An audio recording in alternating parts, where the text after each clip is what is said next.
Morning बच्चों, आज फिर से मैं डॉक्टर प्रणव झा आज 11th क्लास के लिए 11th क्लास का जो फर्स्ट चैप्टर की अगर बात करें तो मोस्ट इंपॉर्टेंट टॉपिक लेकर के आपके सामने ये जो वीडियो है, ये वीडियो आपको 11th क्लास के फर्स्ट चैप्टर के मोस्ट इंपॉर्टेंट टॉपिक्स को क्लियर करेगा। बच्चों, मैं एक बात बता दूं आपको कि मेरी इससे पहले की जितनी भी क्लासेज आपके 11th क्लास के लिए हुई है वो सारे टॉपिक्स आपके बेसिक्स को क्लियर करते हैं और प्रयास मेरा रह रहा है कि आपके जो बेसिक्स हैं वो बेसिक्स आपके इतने स्ट्रांग हो जाएं, आप प्रैक्टिकल्स को स्टडी करने से पहले जो थ्योरेटिकल कॉन्सेप्ट है आपका, वो थ्योरेटिकल कॉन्सेप्ट आपका इतना बढ़िया हो जाए कि आपको किसी तरह से कोई परेशानी नहीं हो। मैं अपने प्रत्येक क्लास में आपसे कहता हूं कि देखो बेटा, अगर कॉमर्स को पढ़ना है तो इसके बेसिक्स जो इंपॉर्टेंट जो टर्म्स उसे क्लियर करना बहुत जरूरी है। तो जो टर्म्स है, terms that means what, terms that means कि जो कॉन्सेप्ट है उसको स्टडी करना हमारे लिए बहुत जरूरी है। बेटा, मैंने देखा, खास करके कभी कभी मैं देखता हूं कॉमर्स बहुत सारे लोग स्टडी करवाते हैं और उसमें मैंने देखा कि लोग आते हैं तो बच्चों को पहले ही क्लासेस से जर्नल एंट्री बनवाना स्टार्ट करते हैं। मैं समझता हूं बहुत गलत होता है। जी नहीं, हम फर्स्ट चैप्टर, सेकेंड चैप्टर, उसके बेसिक व्यूज को, वर्ड्स को, कॉमर्स के जो वर्ड है उनका मीनिंग क्या है, जब तक इन बातों को नहीं समझेंगे तब तक कॉमर्स के बारे में अच्छी जानकारी हमको नहीं मिलेगी। खैर बच्चों, हम अपनी क्लासेस को शुरू करते हैं और मैं चाहूंगा कि आप कोई क्लास कैसा लगता है, किस तरीके से लगता है, इसके व्यू जरूर दें। और मेरा प्रयास रह रहा है कि इस लॉकडाउन के पीरियड में जो कॉमर्स पढ़ने वाले बच्चे हैं इनको एक इतना इंपॉर्टेंट क्लास मिले कि इनके सारे कॉन्सेप्ट क्लियर हो जाए। और मेरा प्रयास रह रहा है कि ये क्लास आपके सारे बेसिक्स को क्लियर कर देगा। चलिए, आज का जो बेटा टॉपिक है, ये टॉपिक हमारा चैप्टर नंबर 1 से है और चैप्टर नंबर 1 में जो टॉपिक है, एक वर्ड है जिसको हम कहते हैं बुक कीपिंग। ध्यान से देखेंगे आप, मोस्ट इंपॉर्टेंट, किसी भी एग्जामिनेशन में इस टॉपिक से क्वेश्चन राइज किया जाता है। सेकेंड जो हमारा है अकाउंटिंग एंड थर्ड जो हमारा है अकाउंटेंसी। तीनों के बीच में बहुत हल्के डिफरेंस है, बहुत छोटा स्लाइटली डिफरेंस है बुक कीपिंग, अकाउंटिंग और अकाउंटेंसी के बीच में। इसको समझना हमारे लिए बहुत जरूरी है। बुक कीपिंग क्या है, अकाउंटिंग क्या है और अकाउंटेंसी क्या है। चलिए हम शुरुआत करते हैं। देखिए, सबसे फर्स्ट हम बात करते हैं बुक कीपिंग के बारे में। देखिए, बुक कीपिंग के बारे में कहता है, book keeping is the process. Book keeping क्या है? एक प्रोसेस है ऑफ रिकॉर्डिंग। रिकॉर्डिंग का मतलब मैंने क्या बताया था आपको, याद होगा पिछले क्लासेस में? रिकॉर्डिंग याद है ना? रिकॉर्डिंग के बारे में मैंने क्या कहा था आपसे? Recording that means journal entry और प्रिपरेशन ऑफ सब्सिक्वेंट। तो बुक कीपिंग क्या है? बुक कीपिंग क्या है? Process of recording of the financial transactions and event of A business. देखिए ध्यान से, बुक कीपिंग क्या है? बुक कीपिंग एक प्रोसेस है जो क्या करता है, फाइनेंशियल ट्रांजेक्शंस को और बिजनेस के जितने भी इवेंट होते हैं उनको क्या करता है, रिकॉर्ड करता है। एकदम ध्यान से देखिए, ट्रांजेक्शंस को और बिजनेस के इवेंट को क्या करता है, रिकॉर्ड करता है। It is a part of accounting and involves the following 4 activities. अगर मैं बात करूं बुक कीपिंग की, इसके अंदर 4 एक्टिविटीज किए जाते हैं। एक्टिविटी दैट मीन्स जब बुक कीपिंग हम प्रिपेयर करते हैं तो इसके अंदर 4 तरीके की एक्टिविटी की जाती है। उस एक्टिविटी में फर्स्ट एक्टिविटी क्या है? Identification of financial transactions and events.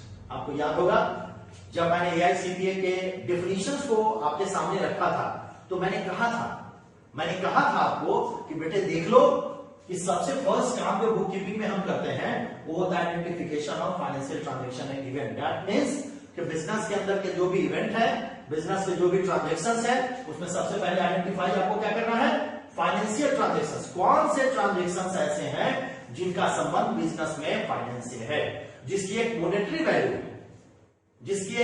Value है, जिसका एक प्राइस है, जिसकी एक मेजरमेंट है मनी में, वैसे ट्रांजेक्शन को बेटा सबसे पहले क्या करना होता है, आइडेंटिफाई करना होता है। इसके बाद जो सेकेंड प्रोसेस है, measurement of transactions in terms of money. जरा ध्यान से देखेंगे, measurement of transactions in terms of money. आपको क्या करना है, मेजरमेंट करना है। किसका मेजरमेंट करना है, बिजनेस के जो ट्रांजेक्शंस है in terms of money, transactions को के अंदर जो ट्रांजेक्शंस हो रहे हैं हमारे बिजनेस में, उसकी क्या मेजरमेंट है, उसकी क्या वैल्यू है, इन सब चीजों को हम लोग को वहां पे एक मेजरमेंट करना है। थर्ड हमारा कहता है, जब आप मेजरमेंट कर लेते हैं, देखिए मैंने क्या कहा, बुक कीपिंग के अंदर, बुक कीपिंग एक प्रोसेस है। इस प्रोसेस में सबसे पहले क्या करना है, identification of financial transaction and event, and second is the measurement of transactions in terms of money. ध्यान देंगे बेटा, मेजरमेंट ऑफ ट्रांजेक्शन, पहले आइडेंटिफाई करना है कि कौन से ट्रांजेक्शंस हमारे फाइनेंशियल ट्रांजेक्शंस है या नहीं है, number one. Number two, measurement of transactions in terms of money. उसके बाद उसको क्या करना है, मेजर करना है। मेजर करने के बाद देन तीसरा स्टेप है बेटा, उसको क्या करना है, record the financial transactions in journal और सब्सिडी बुक। ये वर्ड बेटा जरूर ध्यान में रखिएगा, ये वर्ड प्रोसेस से होकर के हमको गुजरना है। पहला process, number one process, identification of financial transactions and event. Number second is the, number two is the measurement of transactions, उसको मेजर करना है, उसकी वैल्यू क्या है ट्रांजेक्शंस की। एंड नंबर थ्री इज उसको रिकॉर्ड करना। मैंने पहले ही बताया बेटा, जब आप रिकॉर्ड करते हैं तो क्या बनाते हैं, जर्नल बनाते हैं और सब्सिडी बुक बनाते हैं। And last is the classifying data through ledger. देखिए जरा ध्यान से,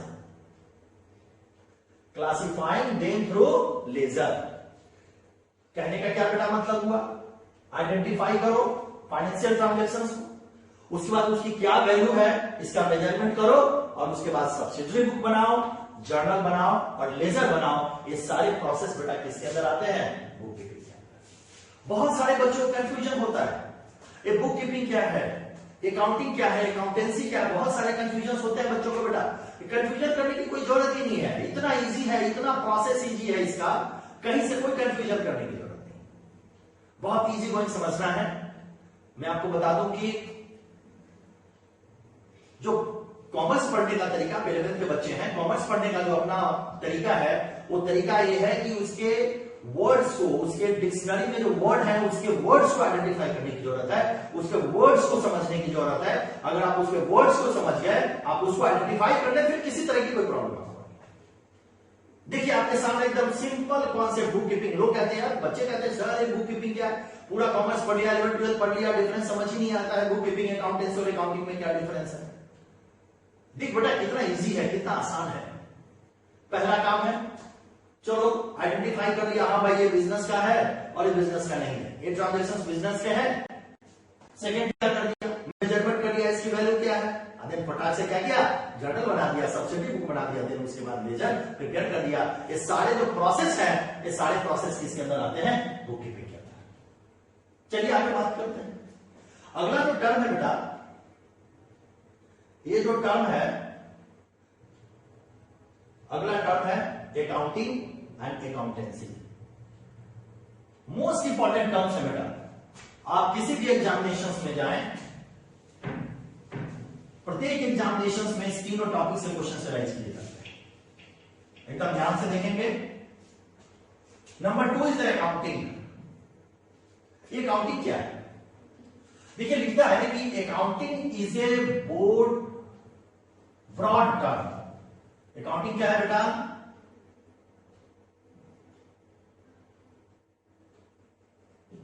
अकाउंटिंग क्या है, broad term, and it includes bookkeeping.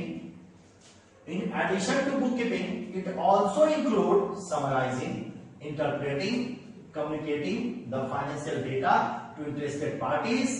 Thus, accounting is a vital concept than bookkeeping. देखिए आगे, मैंने जब आपको डिफिनेशन पर स्टडी करवाया था AICPA का, तो मैंने सारे वर्ड्स आपको क्लियर किए थे, फिर से वर्ड आपके सामने आ गया। उस डेफिनेशन में जितने भी कॉन्सेप्ट से, जितने भी वर्ड्स हैं डेफिनेशन में, उन सारे को यहां कैटेगराइज कर दिया और कुछ नहीं किया गया। अगर सिंपल लेमैन की भाषा में बात करूं कि बुक कीपिंग क्या है, आइडेंटिफाई करना है, रिकॉर्डिंग करना है, जर्नल बना लेना है, सब्सिडी बुक बनाना है, लेजर बनाना है, इतनी सारी चीजें किसके अंदर आ गई? बुक कीपिंग के अंदर।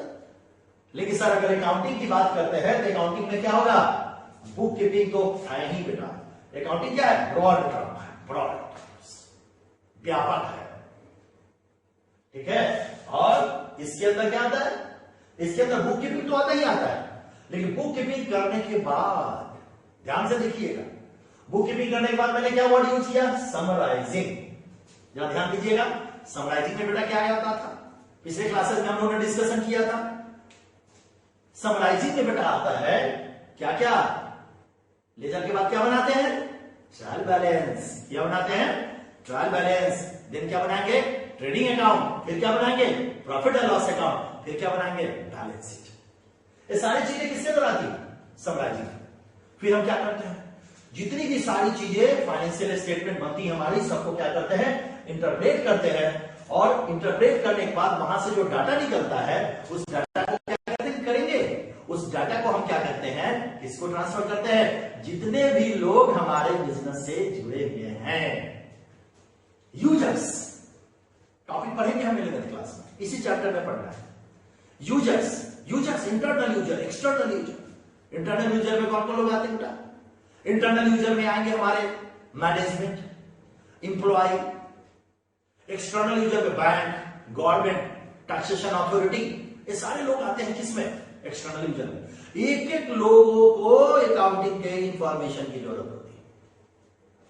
फाइनेंशियल स्टेटमेंट जो रिपोर्ट आपको करता है, आप फाइनेंशियल स्टेटमेंट बनाने के बाद, आप बुक कीपिंग और अकाउंटिंग करने के बाद, बुक कीपिंग और अकाउंटिंग करने के बाद, जब आप उस इंफॉर्मेशन को आप किसको देते हैं? जितने भी यूजर्स होते हैं उसको आप ट्रांसफर करते हैं। ये सारे प्रोसेस किसके अंदर आते हैं? अकाउंटिंग। देख बेटा कितना आसान।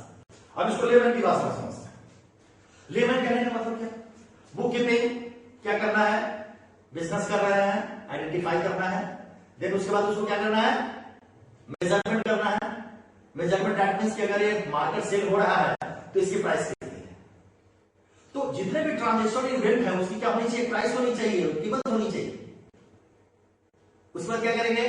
जर्नल बनाएंगे, सब्सिडी बुक बनाएंगे और लेजर बनाएंगे। ये सारे प्रोसेस किसके अंदर आ गए? Book keeping.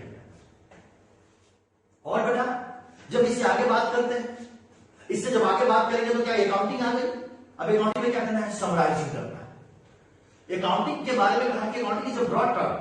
Broad term that means कि जितनी भी चीजें आप बुक कीपिंग में किए हैं वो सारी चीजें अकाउंटिंग में करनी है आपको, सारी चीजें अकाउंटिंग में आती है। लेकिन जब इससे थोड़ा ऊपर आप आगे बढ़ेंगे, इससे थोड़ा सा अलग हटेंगे, तो आप वहां देखेंगे कि बुक कीपिंग करने के बाद भी जो समराइजिंग प्रोसेस है, ट्रायल बैलेंस है, फाइनेंशियल स्टेटमेंट में trading account, PL account, balance sheet है, वो सारी चीजें किसके अंदर आती है? अकाउंटिंग। और क्या करेंगे? इंटरप्रेट करेंगे और उसके जो इंफॉर्मेशन है वो जितने भी इंटरेस्टेड पार्टीज हैं, इंटरेस्टेड यूजर्स हैं, उस तक हम उसको क्या करेंगे? कम्युनिकेट करेंगे। बात समझ में आ रही? कहीं कोई दिक्कत बेटा? किसी तरह कोई परेशानी? चलिए आगे बात करते हैं। हमने आज डिस्कशन किया कि बुक कीपिंग क्या है, हमने आज डिस्कशन किया कि अकाउंटिंग क्या है। अब जो थर्ड टर्म है बेटा जरा ध्यान से देखिएगा, अकाउंटेंसी। अकाउंटेंसी को डिस्कस करने से पहले मैं थोड़ी एक दो बातें आपको बताना चाहूंगा। बेटा एक बात बताओ, मान लो कि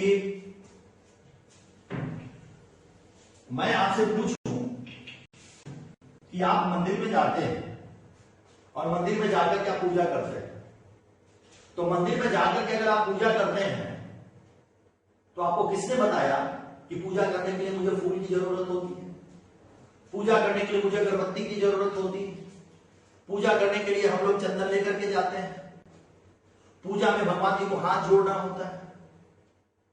मान लो कि जो लोग इस्लाम धर्म को मानते हैं, अगर इबादत करने जाते हैं अपने मस्जिद में, तो वहां जो मस्जिद में वो नमाज पढ़ते हैं उसका तरीका किसने बताया उनको?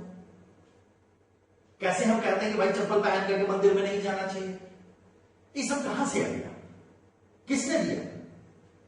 अगर मान लो कि अगर मस्जिद में जाकर के कोई व्यक्ति जिस तरह से मंदिर में पूजा किया जाता है उस तरह से पूजा करना शुरू कर दे तो क्या होगा? परेशानी बढ़ेगी। है कुछ नहीं, भगवान को प्राप्त करने का सब एक तरीका है, माध्यम है, शांति प्राप्त करने का एक तरीका है, माध्यम है। लेकिन सच्चाई बात यह है कि हर धर्म में उस भगवान को पाने के लिए एक निर्धारित नियम बने हुए हैं। बड़े ध्यान से देखना बेटा, बड़े ध्यान से समझना।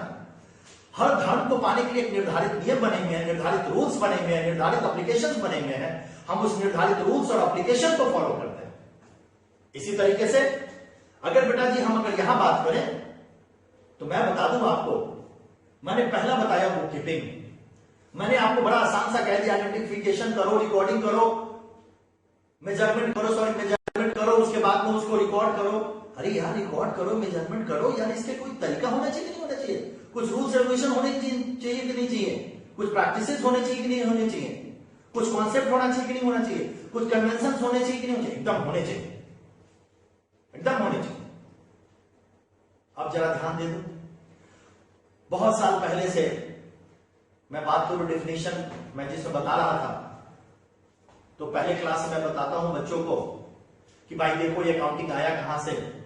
तो सबसे पहले 1494 में इटली के रहने वाले थे लुका स्पेसियोलॉजी, उन्होंने एक मैथ्स की किताब लिखी और उस बुक में सबसे पहले डबल एंट्री सिस्टम के बारे में थोड़ा सा 2 लाइन लिख दिया। उसके बाद में और भी लोग आते गए, उसको मॉडिफाई होता चला गया और आज के डेट में तो समझिए the institute of chartered accountancy of India जैसी एक संस्था काम करती है जो कि अकाउंटिंग में रिसर्च का काम कर रही है। आज पूरे वर्ल्ड में अकाउंटिंग को उस लेवल पे देखी जाती है। आज अगर पूरी देश परेशान है तो अर्थव्यवस्था के लिए परेशान, इकोनॉमी के लिए परेशान है। सब देश चाहता है मेरी इकोनॉमी अच्छी हो, सब देश चाहता है मेरी इकोनॉमी अच्छी हो। आज लॉकडाउन में सबसे बड़ी परेशानी है कि कुछ देर के लिए किसी को कहा जाता है कि भैया आप लॉकडाउन में रहें, तो लोग का कहना यह है कि भैया कमाएंगे नहीं तो खाएंगे कहां से। ये परेशानी है। तो सारी चीजें अर्थव्यवस्था की जरूरत घूमती रहती है। आज इतने अच्छे अच्छे प्राइम मिनिस्टर हमारे यहाँ, मनमोहन सिंह जैसे प्राइम मिनिस्टर हुए हमारे यहाँ, अरुण जेटली जैसे विद्वान हुए, लेकिन सच पूछिए तो इकोनॉमी को कोई समझ नहीं पाया। इकोनॉमी को आज भी रिसर्च चल रहा है। बराक ओबामा जैसा प्रेसिडेंट हुआ लेकिन वो भी नहीं समझ पाया। तो सबसे बड़ी चीज मानी जाती है कि जो बुक कीपिंग है, जो अकाउंटिंग है बेटा, एक प्रोसेस है, एक तरीका है। लेकिन उस तरीके को अपनाने के लिए आपके पास रूल्स, रेगुलेशंस, कॉन्सेप्ट और कन्वेंशंस होने चाहिए। देखिए जरा, मैं बात करता हूं अकाउंटेंसी की, मेरी बातें आपको समझ में आ गई होगी। अगर नहीं समझ में आई है, थोड़ी सी दिक्कत हो रही है, तो जरा देखिए बोर्ड पर, यहां पे लिखता है कि accountancy refers to systematic knowledge. Accountancy refers to, accountancy क्या करता है? आपको एक सिस्टमैटिक जानकारी देता है of the principles and the techniques which are applied in accounting. आपको अकाउंटिंग करनी है, आपको अकाउंटिंग करनी है, आपको बुक कीपिंग करनी है, लेकिन आप अकाउंटिंग बुक कीपिंग कैसे करेंगे, किस तरीके से करेंगे? इसके लिए अकाउंटेंसी क्या करता है? आपको एक सिस्टमैटिक नॉलेज देता है और साथ साथ प्रिंसिपल्स देता है, टेक्निक्स देता है कि आप इस तरह से अकाउंटिंग करें। It explain how to maintain the books of accounts. आपको जो बुक्स ऑफ अकाउंट्स बनाने हैं, जर्नल बनाने हैं, लेजर बनाने हैं, ट्रायल बैलेंस बनाने हैं, ट्रेडिंग अकाउंट बनाना है, पीएल अकाउंट बनाना है, बैलेंस शीट बनाना है, ये सारी चीजें जो आपको करनी है, how to summarise them and how to analyse and communicate to the users. कैसे करेंगे आप? प्रोसेस तो सेम है, मैंने बोला प्रोसेस तो सेम है। प्रोसेस एक सिंगल प्रोसेस कि सबसे पहला बुक कीपिंग किया, बुक कीपिंग में जर्नल बनाया, सब्जेक्टिव बुक बनाया हम लोगों ने, और हम लोगों ने प्रिपेयर क्या किया? हम लोगों ने प्रिपेयर किया, वहां लेजर तक प्रिपेयर किया, देन अकाउंटिंग में आ गए। और अकाउंटिंग में क्या किया? अकाउंटिंग में हम लोगों ने ट्रायल बैलेंस बनाया, फाइनल अकाउंट बनाया, उसको इंटरप्रेट किया, देन कम्युनिकेट किया यूजर्स को। ये सारी चीजें करेंगे कैसे? इसके लिए जो जानकारी दी जाती है, जो प्रिंसिपल्स दिए जाते हैं, जो रूल्स दिए जाते हैं, वो सारे रूल्स बेटा किसके अंदर आते हैं? अकाउंटेंसी। मुझे लगता है कि कॉन्सेप्ट आपका क्लियर हो गया होगा और बहुत ही आसान तरीके से मैंने आपके सामने प्रेजेंट किया है। जब आप इस वीडियो को सुनेंगे, इस वीडियो को देखेंगे, ये वीडियो मेरा यूट्यूब पे भी है और यूट्यूब पे अकाउंट्स बाय प्रणव झा के नाम से यूट्यूब चैनल पे काम करता है वीडियो। तो जब आप इसको देखेंगे तो इससे सारी चीजें आपकी कॉन्सेप्ट क्लियर हो जाएगी। कुछ बच्चे अभी रिसेंटली क्लास ज्वाइन कर रहे हैं तो पहले का भी वीडियो देख सकते हैं, सारी मेरे यूट्यूब चैनल पे, अकाउंट्स बाय प्रणव झा के नाम से यूट्यूब चैनल पे काम कर रही है। और वहां से भी आप लेकर के देख सकते हैं। वैसे मैंने बच्चों के लिए जितने भी आपके व्हाट्सएप ग्रुप है सब पे मैं प्रयास करता हूं इसको डाल दूं। चलिए, आज हम लोगों ने अभी तक डिस्कशन किया कि बुक कीपिंग क्या है, अकाउंटिंग क्या है और अकाउंटेंसी क्या है। अब अगले टॉपिक्स के ऊपर बात करते हैं। आज एक दो टॉपिक और मैं आपको पढ़ाऊंगा, जैसे क्लास को आगे बढ़ाता हूं मैं। अगला जो टॉपिक हमारा होगा उस टॉपिक में हम लोग बात करेंगे ऑब्जेक्टिव्स के बारे में। देखेंगे ध्यान से, ऑब्जेक्टिव्स एंड एडवांटेज। जरा ध्यान से देखिए,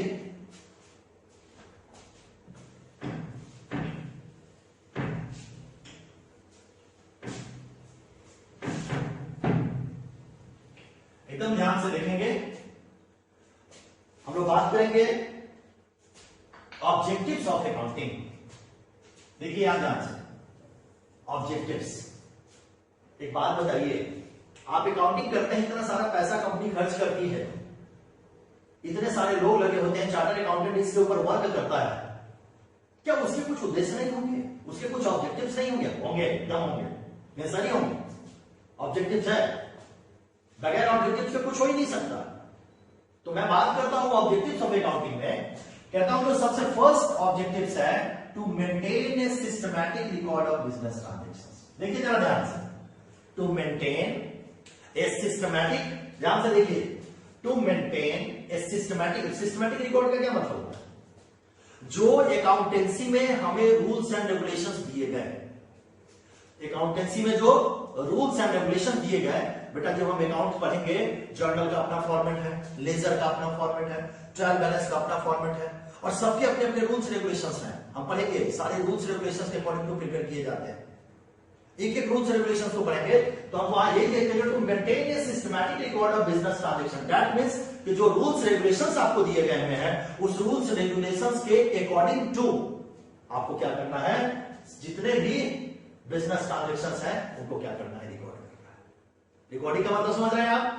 मैं जब इस टर्म की बात कर रहा हूं, मैं आपको लेके जा रहा हूं वहां पे। रिकॉर्डिंग का मतलब क्या है, फिर से याद कीजिए, जर्नल बनाना, सब्सिडी बुक बनाना और लेजर बनाना, दैट्स रिकॉर्डिंग। आगे आइए, नेक्स्ट कहता है टू एसरटेन प्रॉफिट और लॉस। प्रॉफिट और लॉस बेटा कैसे बनता है? मैंने कहा ये जो प्रोसेस है किसका है, अकाउंटिंग का है। और यहां पे आप क्या बनाते हैं, ट्रेडिंग अकाउंट बनाते हैं, प्रॉफिट और लॉस अकाउंट बनाते हैं, और क्या तैयार करते हैं, ट्रेडिंग और पीएल अकाउंट के बनाने से आप लोग क्या निकालते हैं, इसका प्रॉफिट और लॉस तैयार करते हैं। इसे हम लोग फाइनल अकाउंट के भी नाम से जानते हैं, फाइनेंशियल स्टेटमेंट के भी नाम से जानते हैं हम लोग। आगे हम लोग देखेंगे थर्ड, इसका जो ऑब्जेक्टिव्स है, थर्ड ऑब्जेक्टिव हमारा है, ध्यान से देखेंगे,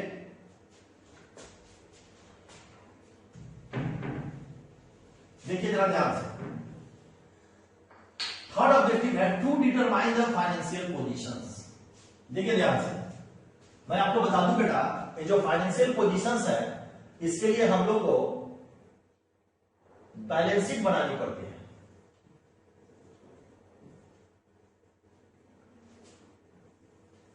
मैं थोड़ा थोड़ा आप लोगों को कभी कभी फॉर्मेट दे देता हूं, फॉर्मेट इसलिए देता हूं कि थोड़ी बातें समझ में आ जाए, थोड़ा प्रैक्टिकल कॉन्सेप्ट दिमाग में आए। बैलेंस शीट बनानी होती है बेटा, और बैलेंस शीट में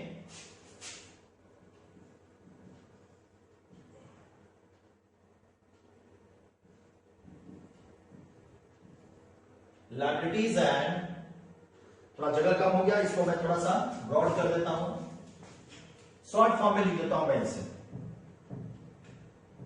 देखिए जरा ध्यान से फिर से,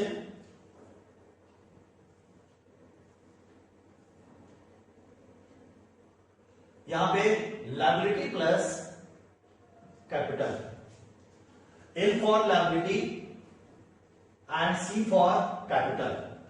तो बैलेंस शीट का जो लेफ्ट हैंड साइड होता है, इस लेफ्ट हैंड साइड पे क्या लिखते हैं, लायबिलिटी और कैपिटल। देन इधर क्या जाता है हमारा, एसेट्स एंड प्रॉपर्टीज। तो कहने का क्या मतलब है कि जब एक डिटरमाइन हम फाइनेंशियल पोजीशन करते हैं, तो किसी भी बिजनेस के लिए अच्छी बात क्या होती है कि इसका एसेट्स जो है वो लायबिलिटी प्लस कैपिटल के बराबर होना चाहिए। अब आप कहेंगे सर एसेट्स क्या होता है, लायबिलिटी क्या होता है, कैपिटल क्या होता है, वो सब हम लोग सेकंड चैप्टर में बात करेंगे। फर्स्ट चैप्टर में एक दो टॉपिक और भी है जो आपको पढ़ना है, देखिए इस पढ़ लेंगे फिर हम इसके ऊपर बात करेंगे। चलिए आगे बात करते हैं। बेटा जी मैंने कहा कि आप जब थर्ड ऑब्जेक्टिव है फाइनेंशियल पोजीशंस को आइडेंटिफाई करना, और इसके लिए हम क्या प्रिपेयर करते हैं, बैलेंस शीट। क्या प्रिपेयर करते हैं, बैलेंस शीट। और इस बैलेंस शीट से आपको आइडेंटिफाई हो जाता है कि आपके एसेट्स की वैल्यू क्या है, आपके लायबिलिटी की वैल्यू क्या है और आपके कैपिटल की वैल्यू क्या है। देखिए यहां पे देखेंगे जो फोर्थ हमारा ऑब्जेक्टिव है वो है to provide information to various users. मैंने बताया ना आपको पहले, वेरियस यूजर्स, यूजर्स का मतलब जो लोग डायरेक्टली आपके बिजनेस से जुड़े हुए होते हैं। तो इन अकाउंटिंग का जो बिजनेस का इंफॉर्मेशन है एक कम्युनिकेट होना चाहिए। किसको होना चाहिए, ओनर्स को, इन्वेस्टर्स जो पैसा बिजनेस में लगाता है, क्रेडिटर्स, इंप्लॉय, गवर्नमेंट अथॉरिटी और भी बहुत सारे लोग हैं। ऐसा होता क्यों है बेटा, ऐसा इसलिए होता है कि ये जितने भी लोग आपको दिख रहे हैं, ओनर्स हैं, इन्वेस्टर्स हैं, क्रेडिटर्स हैं, इंप्लॉय हैं, गवर्नमेंट अथॉरिटीज हैं, इन सारे लोगों को क्या करना पड़ता है, इंफॉर्मेशन चाहिए। क्यों चाहिए, कि इनको डिसीजन करना होता है। और ये डिसीजन किस पे बेस्ड होता है, ये डिसीजन बेस्ड होता है इसी फाइनेंशियल पोजीशंस पे और इनकम स्टेटमेंट पे। जो आप ट्रेडिंग पीएल और बैलेंस शीट बेटा बनाते हैं, इसी ट्रेडिंग पीएल और बैलेंस शीट से जो इंफॉर्मेशन निकलता है, इसी इंफॉर्मेशन से जो ये सारे लोग हैं वो इंफॉर्मेशन कलेक्ट करते हैं। चलिए आगे बात करते हैं। नेक्स्ट जो हमारा टॉपिक है, जरा ध्यान से देखेंगे। नेक्स्ट जो हमारा टॉपिक है इसमें कहता है कि टू असिस्ट द मैनेजमेंट। जब आप अकाउंट प्रिपेयर करते हैं बेटा, बुक कीपिंग करते हैं, आप अकाउंटिंग करते हैं, तो जो बुक कीपिंग और अकाउंटिंग है वो सारे मदद करती है। किसको मदद करती है, मैनेजमेंट को, जो बिजनेस को रन कराते हैं, जो मैनेजमेंट लोग बिजनेस को रन कराते हैं, बिजनेस को चलाते हैं, उनको मदद करती है। क्यों, डिसीजन मेकिंग लेने में और बिजनेस को इफेक्टिवली कंट्रोल करना। बिजनेस को कंट्रोल करना होता है। बिजनेस के एक्सपेंसेस बहुत हाई नहीं हो सकते, एक्सपेंसेस को कर्टेल करके चलना पड़ता है। अगर एक्सपेंसेस को आप कर्टेल करके नहीं चलेंगे तो बहुत ज्यादा बेनिफिट बिजनेस से आपको नहीं मिलने वाला। तो जो स्थिति यहां बनती है कि आपको मैनेजमेंट को क्या करना है, असिस्ट करता है अकाउंटिंग। कैसे असिस्ट करता है, डिसीजन मेकिंग करने में और इसको इफेक्टिवली कंट्रोल करने में। ओके, ये तो बेटा हमारा था ऑब्जेक्टिव्स ऑफ बिजनेस।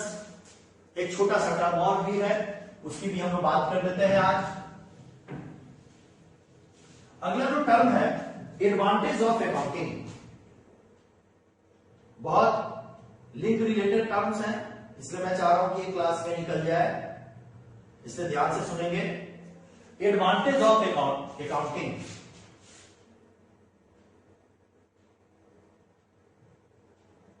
देखिए एडवांटेज ऑफ अकाउंटिंग, क्या अकाउंटिंग करने के क्या एडवांटेज है।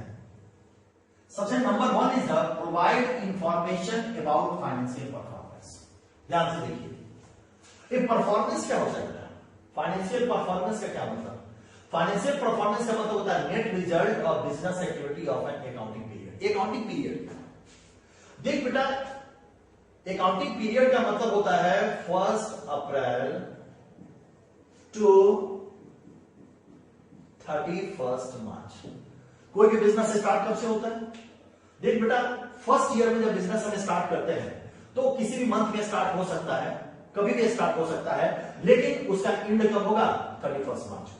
लेकिन नेक्स्ट ईयर जो बिजनेस होगा वो नेक्स्ट ईयर बिजनेस फिर कब से स्टार्ट होगा, 1 अप्रैल से। एकदम ध्यान से देखिएगा, नेक्स्ट ईयर बिजनेस कब से स्टार्ट होगा, 1 अप्रैल से। लेकिन फर्स्ट ईयर जो बिजनेस, मान लो कोई बिजनेसमैन अगर अक्टूबर से बिजनेस स्टार्ट करता है तो उसके बिजनेस एंड हो सकता है 31 मार्च के एंड हो सकता है, कोई प्रॉब्लम नहीं है, कहीं से कोई दिक्कत नहीं। लेकिन इस बात को आप समझ लीजिए कि जब बिजनेस हम स्टार्ट करते हैं तो वो बिजनेस हमारा 1 अप्रैल टू 31 मार्च जाता है। क्लियर है, कहीं से कोई दिक्कत, आगे बात करते हैं। तो कहता है net result of business activity of an accounting period, that means कि 1 अप्रैल से लेकर के 31 मार्च के बीच में बिजनेस का नेट रिजल्ट क्या है, बिजनेस को कितने का प्रॉफिट है, कितने का लॉस है, एसेट्स की वैल्यू क्या है, लायबिलिटी की वैल्यू क्या है, क्रेडिटर्स की वैल्यू क्या है, डेटर्स की वैल्यू क्या है, सारे वैल्यू को आपके सामने क्या करता है, रख देता है। Second advantage is provides assistance to management. Provide assistance, management को भी अकाउंटिंग मदद करता है। मैनेजमेंट को क्या काम करना होता है? डिसीजन लेना। मैनेजमेंट को क्या काम किया? फॉरकास्टिंग करना। मैनेजमेंट को क्या होता है? बिजनेस को इफेक्टिवली प्लानिंग करना। मैनेजमेंट को क्या काम होता है? बिजनेस को ऑर्गेनाइज करना। मैनेजमेंट का काम क्या होता है? बिजनेस में स्टाफिंग करना। ये सारे काम किसके होते हैं? मैनेजमेंट के। एडवर्टीजमेंट कॉस्ट हेवी नहीं होना चाहिए हमारा। ये सारे काम जितने भी प्लानिंग्स के काम होता है, बेसिकली अगर मैनेजमेंट की बात कीजिए तो मैनेजमेंट के 5 वर्क होते हैं, मैनेजमेंट के 5 फंक्शंस होते हैं, जो भी आप 12th स्टैंडर्ड में जाएंगे, बीएसटी में तो आप पढ़ेंगे। आप वहां पर प्लानिंग है, second is organising, third is the staffing, directing and controlling. That is the 5 functions. इस 5 फंक्शंस को एप्लीकेबल करने के लिए आपको किस चीज की जरूरत है? अकाउंटिंग की जरूरत है। इसके बाद जो थर्ड है बेटा, इसको बोलते हैं फैसिलिटी कंपैरेटिव स्टडी।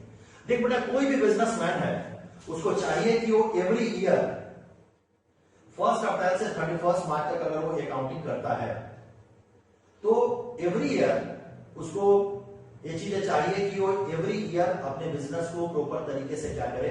कंपेयर करे। अगर वो एवरी ईयर बिजनेस को कंपेयर नहीं करता है तो उसको पता ही नहीं चलेगा कि हमने पिछले साल क्या हुआ और इस साल हमारे बिजनेस में क्या हो रहा है।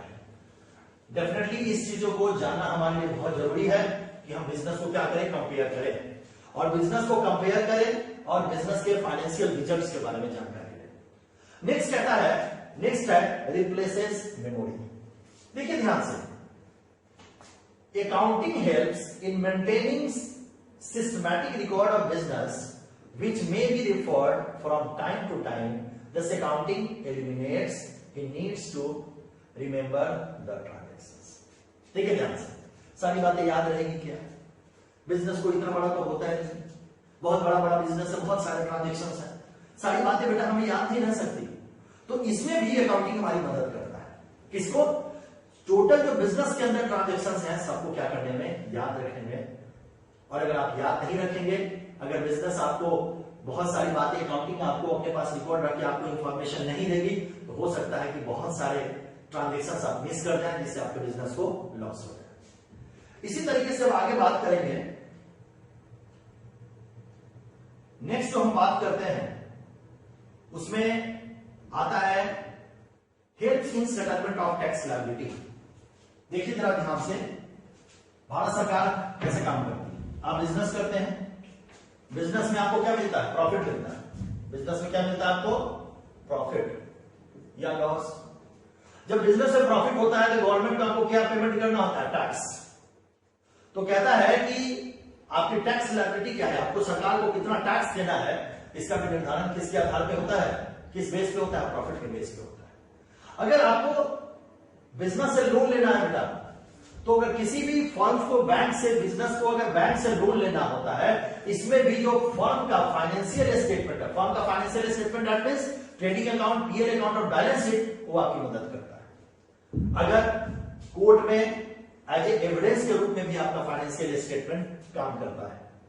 कहता है आने वाले समय में अगर आपका बिजनेस लॉस में चला जाता है और आप चाहते हैं कि कोई दूसरी कंपनी एक दूसरी कंपनी को खरीद ले, जैसा कि सुने हैं कि चाइना की बहुत सारी कंपनी है, वो चाहती क्या है कि जिन जिन देश में परेशानी बढ़ गई है, उन देश की छोटी छोटी कंपनियां जो डूबने वाली है, बंद होने वाली है, उनको खरीदे। तो फिर एफडीआई में बहुत सारे संशोधन किए गए हैं भारत सरकार के द्वारा, गवर्नमेंट के द्वारा। तो कहती है यहां पर कि helps in the sale of business. जब आप बिजनेस को सेल करने जाते हैं, बिजनेस को आप दूसरी कंपनी को देने जाते हैं, तो उसमें भी आपको क्या मदद करता है? अकाउंटिंग आपकी मदद करता है।